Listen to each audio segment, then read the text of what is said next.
जय हिंद साथियों, राम राम विचारन है। तो दोस्तों, आज एक और क्लास है दोस्तों आपके लिए। ये बहुत ही इंपॉर्टेंट क्लास है।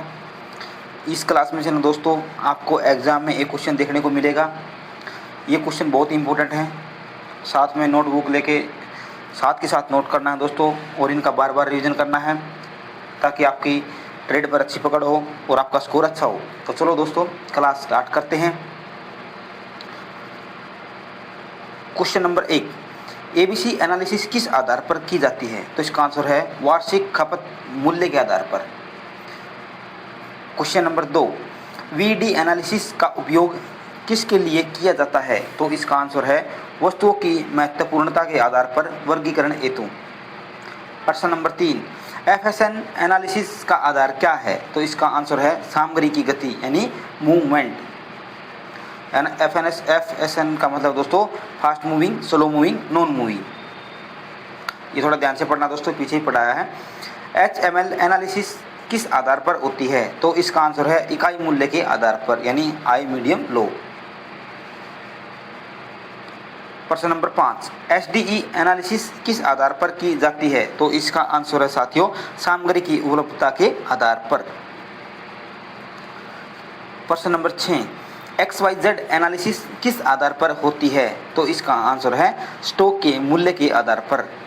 दोस्तों ये एनालिसिस है ना दोस्तों, ABC, HML, XYZ या SDE जो भी हैं, इनका एक क्वेश्चन आपको एग्जाम में देखने को मिलेगा। तो इनमें थोड़ा मतलब इनके बीच जो अंतर है वो देखना है, क्वेश्चन की लैंग्वेज को समझना है, फिर उसका आंसर देना है।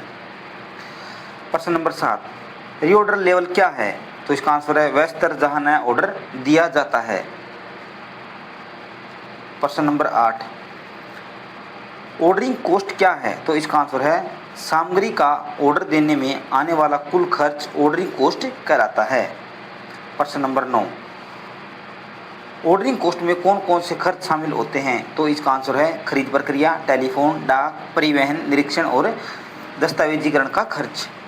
प्रश्न नंबर 10, कैरिंग कॉस्ट क्या है? तो इसका आंसर रहेगा दोस्तों स्टॉक को गोदाम में रखने और सुरक्षित करने का खर्च कैरिंग स्टोर कहलाता है।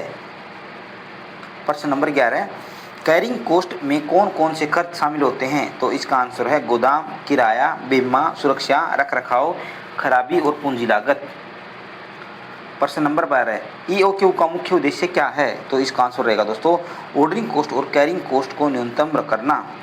दोस्तों ईओक्यू का फुल फॉर्म कमेंट सेक्शन में बताना दोस्तों क्या है, और ईओक्यू का फॉर्मूला भी आपको कमेंट बॉक्स में लिखना है। प्रश्न नंबर 13, ऑर्डरिंग कॉस्ट कब बढ़ती है? तो इसका आंसर है जब बार बार छोटे ऑर्डर दिए जाते हैं तो क्या बढ़ता है? Ordering cost. प्रश्न नंबर 14, कैरिंग कॉस्ट कब बढ़ती है? तो इसका आंसर है जब अधिक मात्रा में स्टॉक लंबे समय तक रखा जाता है तो क्या होगा दोस्तों? कैरिंग कॉस्ट बढ़ जाएगी। प्रश्न नंबर 15, ईओक्यू पर ऑर्डरिंग कॉस्ट और कैरिंग कॉस्ट का संबंध क्या होता है? तो इसका आंसर रहेगा दोनों लागतें लगभग बराबर होती हैं। प्रश्न नंबर 16, ऑर्डरिंग कॉस्ट किसके विपरीत अनुपाती होती है? तो इसका आंसर रहेगा ऑर्डर की मात्रा के यानी ऑर्डर क्वांटिटी के। प्रश्न नंबर 17, कैरिंग कॉस्ट किसके समानुपाती होती है? तो इसका आंसर रहेगा औसत स्टॉक के यानी एवरेज इन्वेंट्री। कल एक भाई पूछ रहा था भाई इन्वेंट्री क्या है? तो दोस्तों कमेंट सेक्शन में बताना। ये जो बेसिक चीज़ें हैं किस किस को समझ में नहीं आती दोस्तों, क्योंकि फिर मैं थोड़ा एक दो वीडियो अलग से बेसिक क्लास की डाल दूंगा स्पेशल थ्योरी की। तो अगर आपको क्वेश्चन के साथ साथ थ्योरी की वीडियो चाहिए तो दोस्तों बता देना कमेंट बॉक्स में, मैं आपके लिए थ्योरी की वीडियो भी लेकर आऊँगा। प्रश्न नंबर 18, ऑर्डरिंग कॉस्ट का मुख्य उद्देश्य क्या है? तो इसका आंसर रहेगा कम लागत में सामग्री की खरीद करना। प्रश्न नंबर 19, कैरिंग कॉस्ट का दूसरा नाम क्या है? तो इसका आंसर रहेगा holding cost. Question number 20, EOQ का पूर्ण रूप क्या है? तो इसका आंसर रहेगा इकोनॉमिक ऑर्डर क्वांटिटी। तो दोस्तों ईओक्यू का संबंध किससे है? मात्रा से है। ईओक्यू में क्या नहीं होता? मूल्य, जिसमें लिख रखे ना ऑर्डर क्वांटिटी, क्वांटिटी मतलब मात्रा, ये ध्यान रखना दोस्तों। ईओक्यू किस दो लागतों के संतुलन पर आधारित है? तो इसका आंसर रहेगा ऑर्डरिंग कॉस्ट और कैरिंग कॉस्ट। प्रश्न नंबर 22, ऑर्डरिंग कॉस्ट स्थिर लागत या परिवर्ती तो ये रहेगा प्रति ऑर्डर स्थिर लागत। क्वेश्चन नंबर 23, कैरिंग कॉस्ट किस पर निर्भर करती है? तो इसका आंसर रहेगा स्टॉक की मात्रा और समय पर। प्रश्न नंबर 24, अधिक ईओक्यू लेने पर कौन सी लागत बढ़ती है? तो इसका आंसर रहेगा कैरिंग कॉस्ट। प्रश्न नंबर 25, कम ईओक्यू लेने पर कौन सी लागत बढ़ती है? तो इसका आंसर रहेगा ऑर्डरिंग कॉस्ट। प्रश्न नंबर 26, कैरिंग कॉस्ट के बीमा इंश्योरेंस शामिल होता है? तो इसका आंसर रहेगा हाँ, यस होता है। प्रश्न नंबर 27, ऑर्डरिंग कॉस्ट में निरीक्षण लागत शामिल होती है? हाँ, यस। प्रश्न नंबर 28, कैरिंग कॉस्ट में पूंजी लागत कैपिटल कॉस्ट शामिल होती है? हाँ, यस होती है। प्रश्न नंबर 29, ईओक्यू का उपयोग किसके लिए किया जाता है? तो इसका आंसर रहेगा न्यूनतम कुल इन्वेंट्री लागत के लिए। प्रश्न नंबर 30, अधिक स्टॉक रखने में कौन सी लागत बढ़ती है? तो कैरिंग कॉस्ट। बार बार ऑर्डर देने से कौन सी लागत बढ़ती है? तो इसका आंसर रहेगा ऑर्डरिंग कॉस्ट। प्रश्न नंबर 32, इन्वेंट्री कॉस्ट के दो मुख्य भाग कौन कौन से हैं? तो इसका आंसर रहेगा ऑर्डरिंग कॉस्ट और कैरिंग कॉस्ट। प्रश्न नंबर 33, ऑर्डरिंग कॉस्ट का सबसे बड़ा घटक क्या होता है? तो इसका आंसर रहेगा ऑर्डर प्रोसेसिंग लागत। प्रश्न नंबर 34, कैरिंग कॉस्ट का सबसे बड़ा घटक क्या होता है? तो इसका आंसर रहेगा पूंजी लागत यानी कैपिटल कॉस्ट। प्रश्न नंबर 35, ईओक्यू बढ़ने पर ऑर्डर की संख्या पर क्या प्रभाव पड़ता है? यानी इकोनॉमिक ऑर्डर क्वांटिटी बढ़ने पर ऑर्डर की संख्या पर क्या प्रभाव पड़ेगा? तो इसका आंसर रहेगा ऑर्डर की संख्या कम हो जाती है। प्रश्न नंबर 36, ईओक्यू कम होने पर ऑर्डर की संख्या पर क्या प्रभाव पड़ता है? तो इसका आंसर रहेगा ऑर्डर की संख्या बढ़ जाती है। प्रश्न नंबर 37, गोदाम का किराया किस लागत में शामिल होता है? तो इसका आंसर रहेगा कैरिंग कॉस्ट। प्रश्न नंबर 38, खरीद विभाग का प्रशासनिक खर्च किस लागत में आता है? तो इसका रहेगा ऑर्डरिंग कॉस्ट। प्रश्न नंबर 39, स्टॉक के खराब होने का खर्च किस लागत में शामिल होता है? तो इसका आंसर रहेगा कैरिंग कॉस्ट। दोस्तों ये क्वेश्चन इंग्लिश और हिंदी दोनों में दिए गए हैं, तो इंग्लिश वाले जो साथी ना दोस्तों वो भी साथ के साथ अपना रिवीजन करते रहें। नीचे क्वेश्चन की लैंग्वेज दी गई है और उसका आंसर भी इंग्लिश में दिया गया है। जब एग्जाम नज़दीक हो दोस्तों हम आपको पीडीएफ भी प्रोवाइड करा देंगे पूरे सिलेबस का, और इसके बाद हम एक प्रैक्टिस सीरीज चलाएंगे, तो उसमें आप लोगों की अच्छी सी प्रैक्टिस करवाएंगे। तो दोस्तों बने रहिए एग्ज़ाम तक हमारे साथ, और भाई वीडियो शेयर करते रहिए दोस्तों। जिन भाइयों ने फॉर्म डाल रखा है उनके पास भी शेयर कीजिए। और जैसे दोस्तों 1000 सब्सक्राइबर हो जाएंगे तो हम फिर लाइव क्लास स्टार्ट करेंगे, मैराथन क्लास स्टार्ट कर देंगे दोस्तों। तो दोस्तों चैनल को सब्सक्राइब करें और बेल आइकन को प्रेस करें ताकि नेक्स्ट वीडियो आपको मिलती रहे। प्रश्न नंबर 40, ईओक्यू का उद्देश्य किस लागत को न्यूनतम करता है? तो इसका आंसर रहेगा कुल इन्वेंट्री लागत।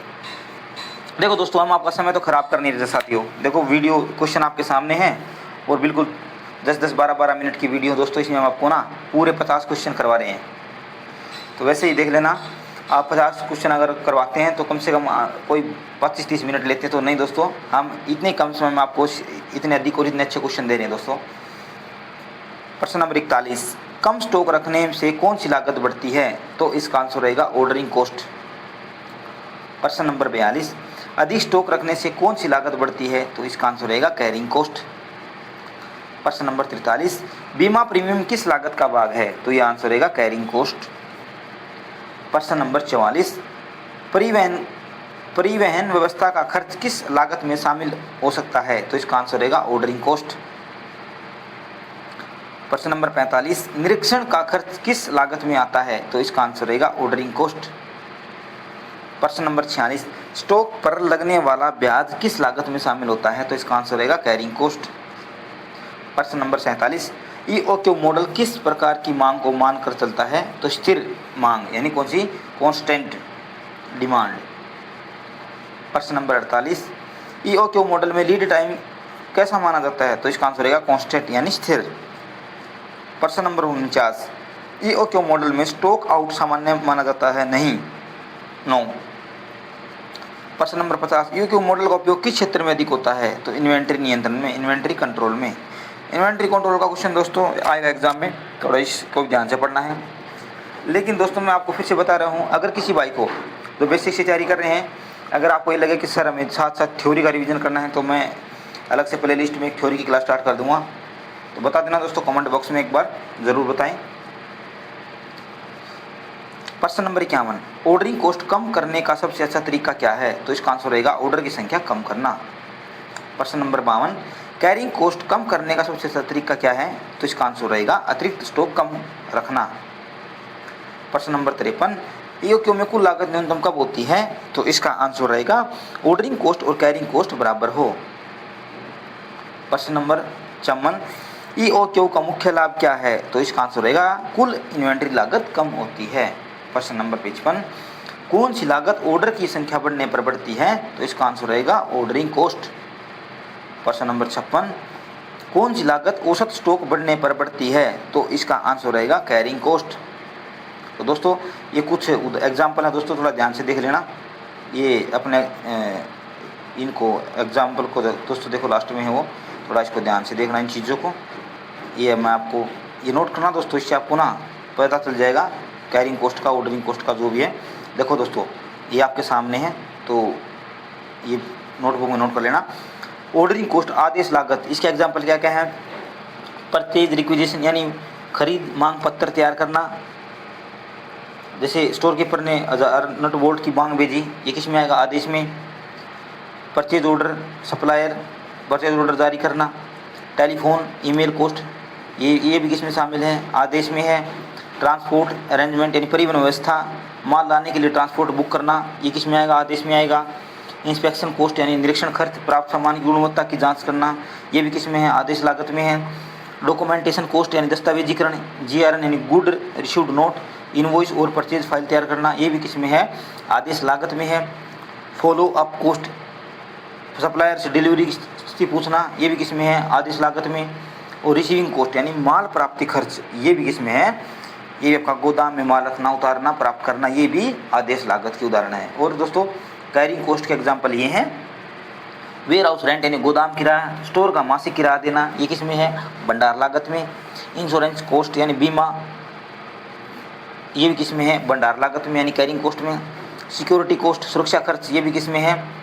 ये भंडार लागत में। और इलेक्ट्रिसिटी कॉस्ट यानी बिजली का खर्च, ये भी किस में है? सब भंडार लागत में। तो दोस्तों इनको नोट करना है, इनका रिवीजन करना अच्छे से। और दोस्तों ये क्वेश्चन आपके लिए बहुत इंपॉर्टेंट है।